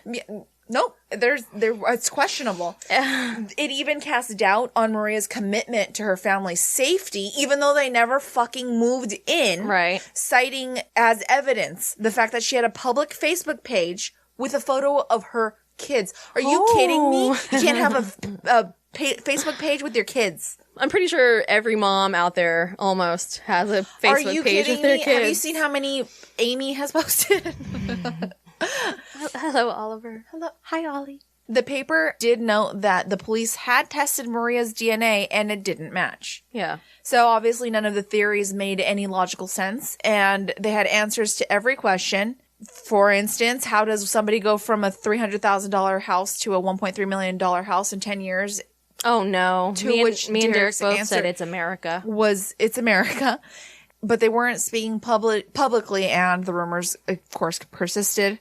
They hadn't known how their neighbors would react to the news about the Watcher, but they had lived in the area for a decade, and Maria's family had been a part of the community for much longer. So it was shocking to find themselves accused of being con artists. Because nobody has any loyalty, and they'll just turn on you at the split. Absolutely. To Derek, it seemed that some in Westfield preferred the conspiracy theory to considering whether the town might be home to a menace. What? People like conspiracy theories? So weird. That's strange. I never would have known.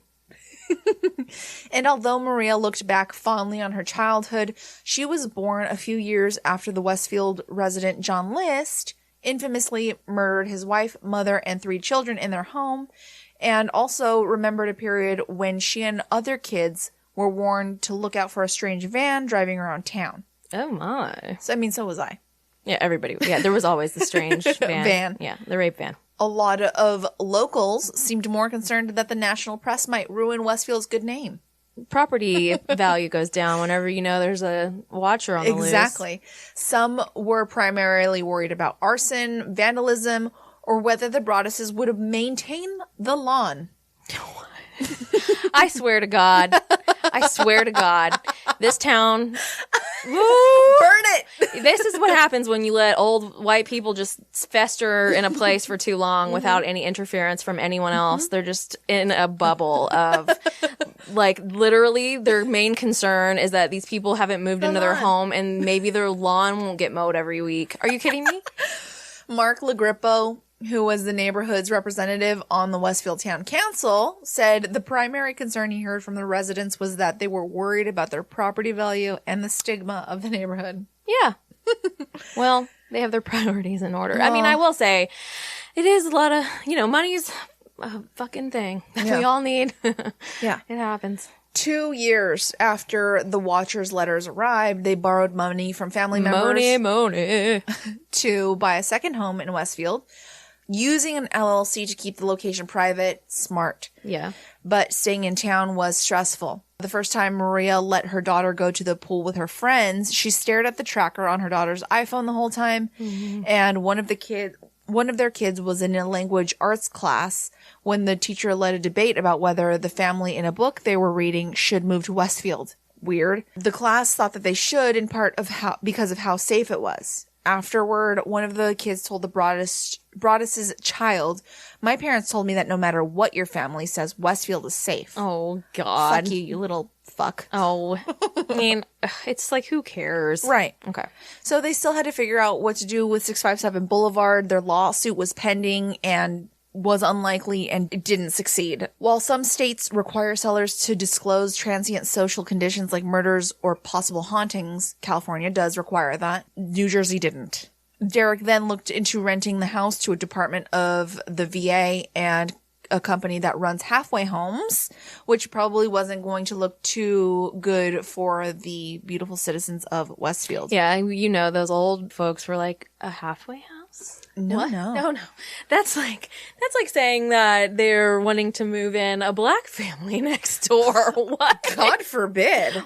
Feeling like they were out of options, the real estate lawyer proposed the idea to sell the house to a developer who could tear it down and split the property into 2 sellable homes. So dramatic. The house is in perfectly fine condition. No, unsellable. They thought they could get $1 million for the lot, and subdivisions like this had become common in Westfield, much to the chagrin of many locals, 657 being one of the neighborhood's largest lots.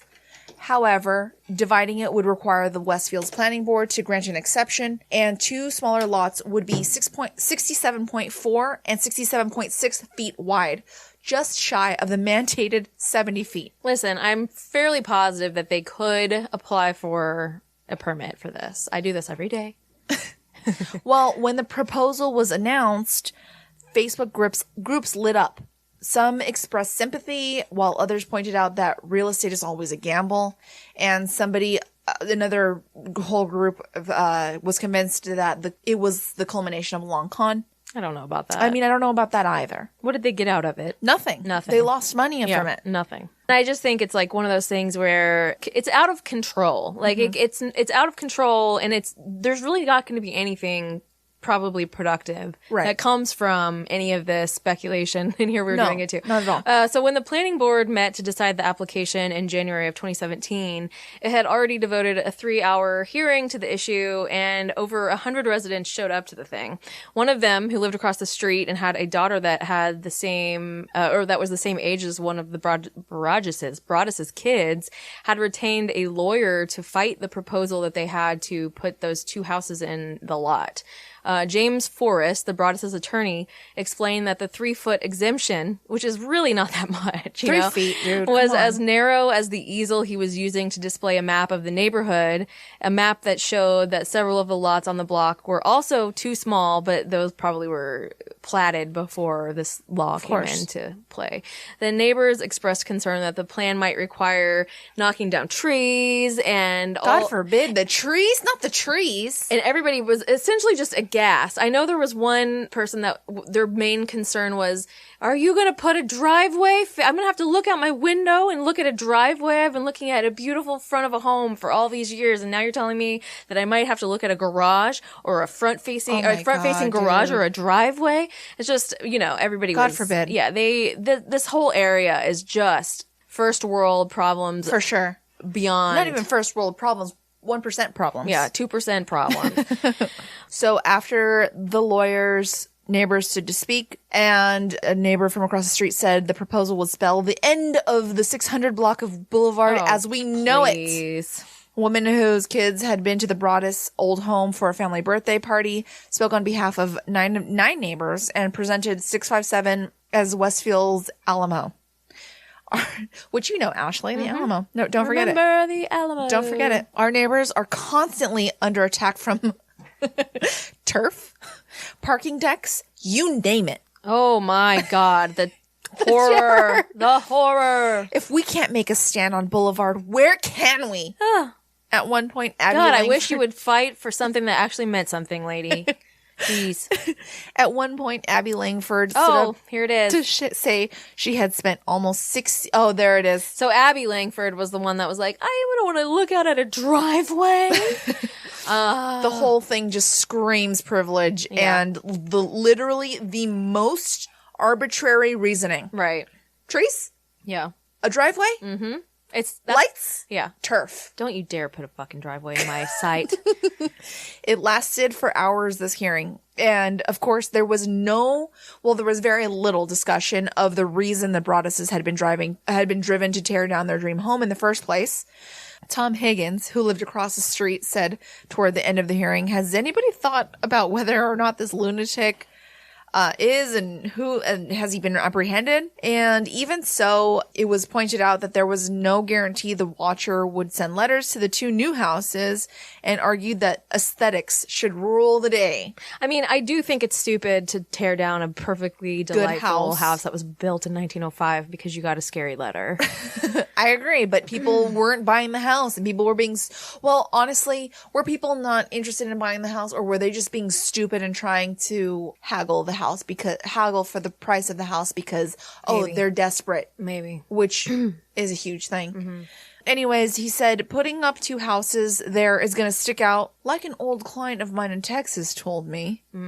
it's going to stick out like a dog's balls. Okay. God forbid you take responsibility for such a vulgar phrase. You know what I mean? Like an old client of yours from Texas said that. So anyways, while some of the neighbors expressed compassion, their focus remained on what the Broadduses stood to gain financially and what they themselves might lose. I mean, I don't think anybody was gaining anything out of Nobody any of was this, to be gaining honest. anything. So obviously, They finally rejected the proposal because the truth is that's how it is. People really don't care or give a fuck about your plights. well, and you're dramatic. I'm sorry, but that's a dramatic reaction to getting a letter, is tear down a whole house. That's true. That is true. That, I honestly, now that I'm thinking about it, if I lived in a neighborhood where all the houses had been well established for over 100 years, I probably would be like, excuse me, you want to rip a perfectly good house down? I mean, obviously it's up to the owner, whoever owns it, to do it. So if he wanted to do it, he should have just ripped it down and then he could have figured out what to do with it afterwards, I guess.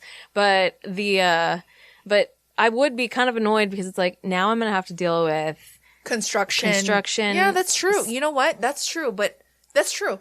I can agree with that. Mm-hmm. I guess I was just thinking from their point of view, if this was a reasonable thing, if they really were that scared and really wanted to make their money back. But fucking, you have enough to buy. It's unreasonable to think that the best option is to tear down the house instead of just selling it for a little bit less than what you got it for. A lot less. Yeah. Which, fuck it, just sell it for a lot less. I mean, it's not even. I don't know what the percentage is. You know what? Yeah, at least you would make most of your money back. Yeah, it's under a third that you've lost. Right. Oh well, okay. So, anyways, a new family with grown children and 2 big dogs agreed to rent 657 Boulevard, and they said that they weren't worried about the watcher, although he did have a clause in the lease that let him get out in case of another letter. Yeah. And there was another letter that they got. Okay. Which said, violent winds and bitter cold to the vile and spiteful Derek and his wench of a wife, Maria. Came out of nowhere 2.5 years later, and it was dated February 13th, which was the day the Broadduses gave depositions in their lawsuit against the Woods. You wonder who the watcher is? Turn around, idiots. Maybe you even spoke to me, one of the so-called neighbors who has no idea who the watcher could be. Or maybe you do know, and you are too scared to tell anyone. Good move. Oh. You think? Because maybe it's a scorned lover. So the letter was less stylish and it was more wrathful than the others. And it seemed the writer had been closely following the story. They had seen the media coverage and said, I walked by the news trucks when they took over my neighborhood and mocked me. It mentioned Derek's investigatory efforts. So the letter continued. I watched as you watched from the dark house in an attempt to find me. Telescopes and binoculars are wonderful inventions. In the attempt to tear the house down, 657 Boulevard survived your attempted assault and stood strong with its army of supporters barricading its gates. My soldiers of the Boulevard followed my orders to a T. They carried out their mission and saved the soul of 657 Boulevard with my orders. All hail the Watcher. Oh, God. Good Lord. The renter was mentioned, and he was scared, but he agreed to stay if they installed cameras around the house, and the letter... Did they take him down when they moved? I don't know. The letter indicated maybe around the house, around the outside. Well, they should have had those there. In the first place. Yeah. And the letter indicated revenge could come in many forms. Maybe a car accident, maybe a fire, maybe something as simple as a mild illness that never seems to go away but makes you feel sick day after day after day after day after day. Jesus Christ. Maybe the mysterious death of a pet. Loved ones suddenly die. Planes and cars and bicycles crash. Bones break. Okay. What is your point? And how do you control illnesses? No, you can't. I mean, I don't know. Derek took the letter to police headquarters, where a detective looked at the neighborhood map and traced a circle around the house 300 yards in diameter, suggesting the watcher must be somewhere in there. And Derek drew one much closer, saying that it was one of the 10 houses surrounding. So hindsight made Derek and Maria wonder if they should have just sold their house at a loss early on, which they probably fucking should have. Yeah. And because now you've lost more in mortgages and everything. Mm-hmm. And they hoped that a few years of renting the place without incident would help them sell it. And the prosecutor's office was continuing its investigation, but they knew that it was unlikely the watcher would ever be caught and that legal punishment would probably be minimal. Because what did they really do? Right. The watcher was also no longer the only person sending anonymous letters in Westfield, or maybe it was, But there was a Christmas Eve where several families received an envelope in their mailboxes, and these envelopes had been delivered by hand to the homes of people who had been the most vocal in criticizing the Broadduses. One of them had written, "I wish we could go back to the days of tar and feathers." God, tar and feathers. Lord. "I have just the couple in mind." Another family who got the letters said that it was weirdly poetic, just as the Watcher had been, and that it had accused the families of speculating inaccurately about the Broadduses, and it included several stories about recent acts of domestic terrorism in which signs of brewing mental illness had gone unnoticed, and the typed letters were signed "Friends of the Broaddus Family." The letter writer had clearly had the same type of penchant that the Watcher had for anonymous notes and a simmering resentment, which was one that snaked its way through Westfield, making enemies of neighbors. The people who received the letters didn't know who sent them, but it had a familiar ring to them. The writer who wrote the article for this cut article, we talked about it earlier, he was interviewing Derek Broaddus, and he asked him straight up, "Did you write those letters that got sent out and were hand-delivered to the neighbors?" And he looked at him for a moment and admitted he had. But this is not all the letters. This was the last round that he had sent to the neighbors that had been vocal about not wanting to let them knock the house down.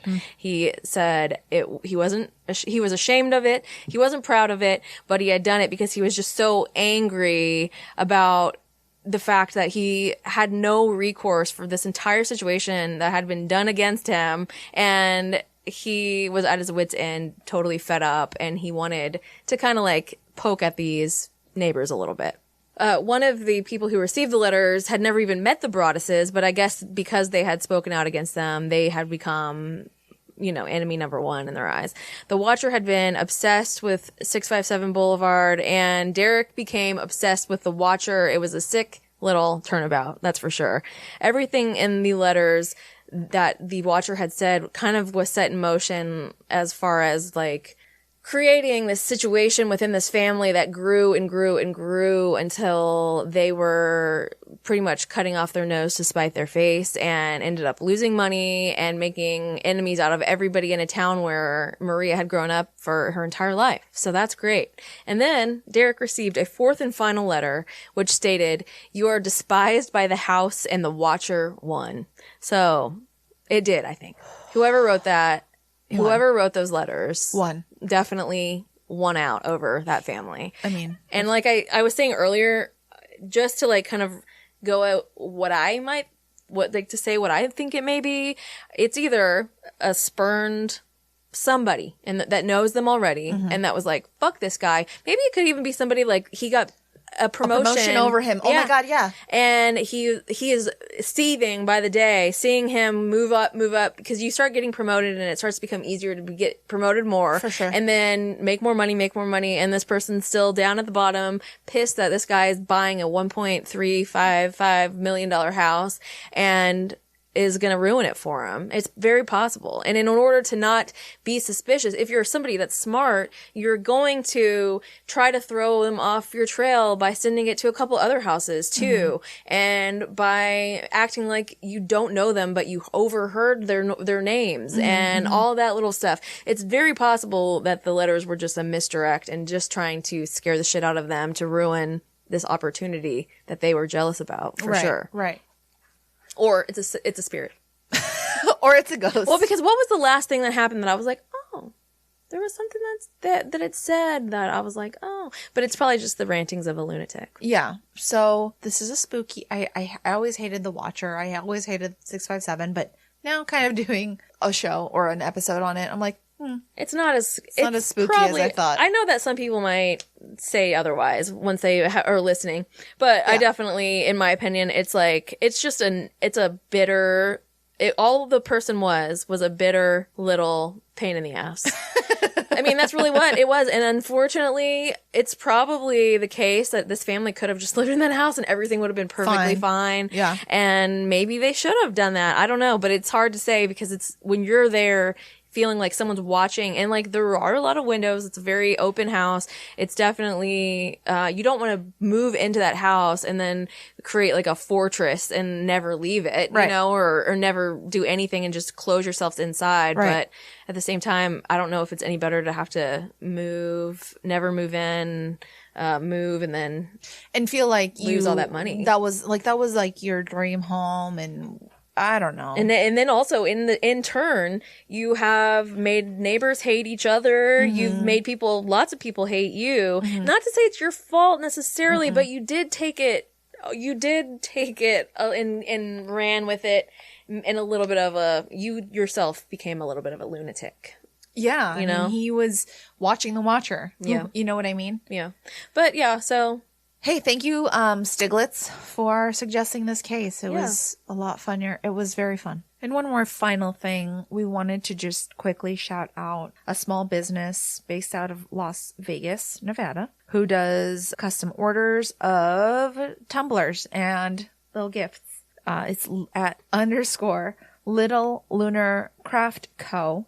She does the cutest tumblers and gifts. Yeah, so go check her out on Instagram at Little Lunar Craft Co. Spelled exactly how you might assume. Assume it might be. We'll share her in our stories after we post this episode too. Yes. But anyway, we hope you enjoyed your time here with us today. It was our first time to live stream our recording, and so if you joined us on the live stream, sorry. Hey, babies. But also, sorry, it was a little bit rough, but it'll be better next time. Yeah, we're going to... it's been an idea that I've had in my mind. I'd love to do that, but who knows how it will go. And we know how rough it's going to be, and we know how many mistakes we'll make, and we know how a real recording goes, but it's a little bit of an insight on how it goes week to week. Yeah, and you can see the various screw-ups that are inevitable because it just is the case. But, it just is because nobody's perfect. We're humans. Okay, but anyway, thanks again, and we love you. We'll talk to you soon. Actually, I was going to say, and I didn't really come up with a name for it, but this is I feel like we both started working full-time kind of recently. I mean, in the past year-ish, which I was not doing prior to that, and it is a fucking bear to do a full-time job and try to do as thorough episodes as possible. So we were thinking we would do every other week releases or something. And then I was like, but I kind of hate the idea. If we can get an episode done before that, then maybe we should. And so I'm thinking that it's probably going to end up being 2 big ass episodes. This is going to be long, but it wasn't super in-depth research where I was buried in 2 books for, 2 weeks. So, right. And so maybe it's 2 full-on ass episodes and then 1 where it's a little more relaxed. And I don't want to say relaxed, but a little more I did as much thorough research as possible, but it's there just isn't as much information or something. Right. So that might be what we can do, so we can bring out more episodes to you guys until we can one day full-time do our podcast, because that's what our goal is. So if you want to help us do that, you can head on over to patreon.com/creepitrealpod and join us, join the family, join our little congregation of creepers, and you can support us, help support you with more episodes and other special content. Another thing I was thinking is if you want to help sponsor us. Yeah. I mean, we are obviously open to that. We were joking about Waterloo and LaCroix Monster and LaCroix, but we'll take if you work for LaCroix and you're like, these girls would be the perfect representatives to spread the word about the sparkling water. Let me know. I drink it so much that I probably spend $100 a week on it. She doesn't drink regular water anymore, you guys. Well, my mom bought me this thing called a Berkey, which it's this big water filter stand thing. It has its own little stand and everything, and so I haven't set it up yet. I just got it, but she sent it to me because she heard how much I was spending on water, and I was like, well, thank you so much. It's $300 or something insane. I was like, well, you could send me $300, but it might help me drink a little bit more regular water, and then my LaCroix and Waterloo habit can be more of a treat, a little treat. But anyway, just email us if you have any ideas about anything whatsoever. We love you. We'll see you later. Have a great life. Have a great everything. Creep it real.